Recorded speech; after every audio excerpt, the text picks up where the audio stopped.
husband's dad worked in Belfast, Ireland on the Titanic. He was a wood finisher, so he did a lot of finishing of the wood. Crown molding, he would put that on and finish it off to make it look good, and then he would go around the whole ship and do things like that. They had a lot of ornate wood on the ship, so we had a lot of work to do. They called him a wood finisher.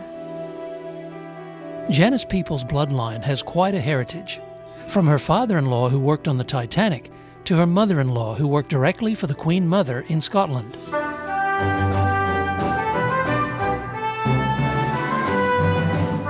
Balmoral is the holiday place for the royals, and they would spend holidays as a family there.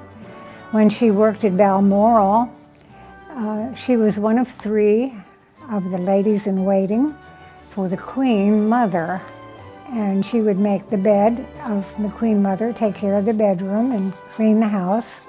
And she was a very private person, but she learned a lot while she worked. She learned about the dress of the Queen, always a hat and always gloves. So when she came over here, even Doug's sister, had hat and glove when they went out to church. It was just one of the things that she had learned to do.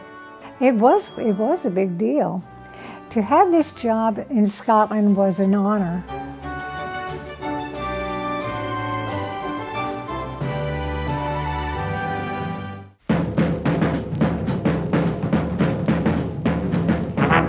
And then he made enough money to come to the U.S., and when he got over here, he sent for Doug's mother, who was still in Ireland, in Northern Ireland, and had her come over, so they got married here. She stayed at Ellis Island quite a bit, and they kept her because they didn't want to let her go. She wasn't married, she didn't have a job, so he went down there, and with the idea that she was going to get married, they went and got married, and so she was free then to go.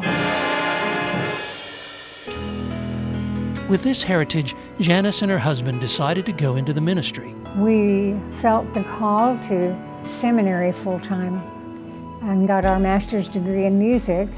He was at a church in Savannah, Georgia, and then First Baptist Church, Greensboro, North Carolina. He was a minister of music, yes.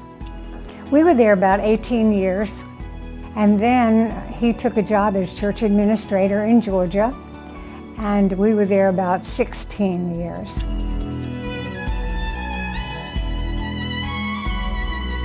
I found Shell Point when I was in Virginia visiting my daughter, looking in a magazine.